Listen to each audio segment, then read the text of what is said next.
To the angel of the church in Ephesus, write, These are the words of him who holds the 7 stars in his right hand, who walks among the 7 golden lampstands. I know your work, your toil, and your endurance. I know that you cannot tolerate evildoers. You have tested those who claim to be apostles, but are not, and have found them to be false.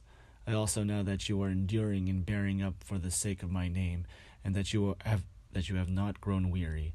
But I have this against you, that you have abandoned the love you had at first. Remember then from where you have fallen. Repent and do the works you did at first.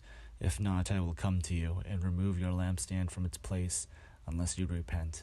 Yet this is to your credit. You hate the works of the Nicolaitans, which I also hate. Let anyone who has an ear listen to what the Spirit is saying to the churches.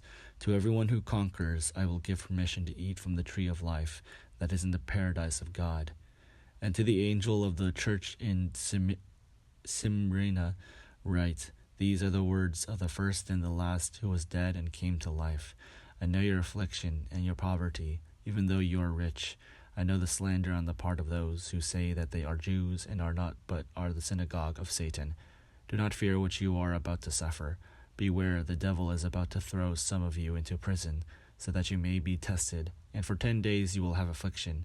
Be faithful until death, and I will give you the crown of life.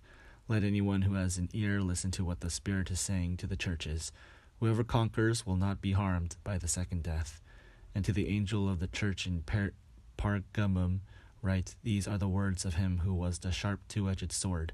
I know where you are living, where Satan's throne is, yet you are holding fast to my name, and you did not deny your faith in me, even in the days of Antipas, my witness, my faithful one, who was killed among you, where Satan lives. But I have a few things against you. You have some there who hold the teaching of Balaam, who taught Balak to put a stumbling block before the people of Israel, so that they would eat food sacrificed to idols and engage in sexual immorality. So you also have some who hold to the teaching of Nicolaitans. Repent then, if not, I will come to you soon and wage war against them with the sword of my mouth. Let anyone who has an ear listen to what the Spirit is saying to the churches. To everyone who conquers, I will give some of the hidden manna, and I will give a white stone, and on the white stone is written a new name that no one knows except the one who receives it. And to the angel of the church in Thyatira writes, These are the words of the Son of God, who has eyes like a flame of fire, and whose feet are like burnished bronze. I know your works, your love, faith, service, and endurance. I know that your latest works are greater than the first, but I have this against you. You tolerate that woman Jezebel, who calls herself a prophet and is teaching and beguiling my servants to engage in sexual immorality and to eat food sacrificed to idols. I gave her time to repent, but she refuses to repent of her sexual immorality. Beware, I am throwing her on a bed, and those who commit adultery with her I am throwing into great distress, unless they repent of her doings, and I will strike her children dead, and all the churches will know that I am the one who searches minds and hearts, and I will give to each of you as your work deserve.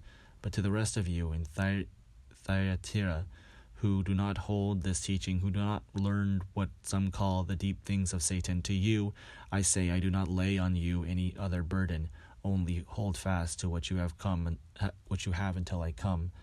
To everyone who conquers and continues to do my works to the end, I will give authority over the nations to rule them with an iron scepter, as when clay pots are shattered. Even as I also receive authority from my Father, to the one who conquers, I will also give the morning star. Let anyone who has an ear listen to what the Spirit is saying to the churches.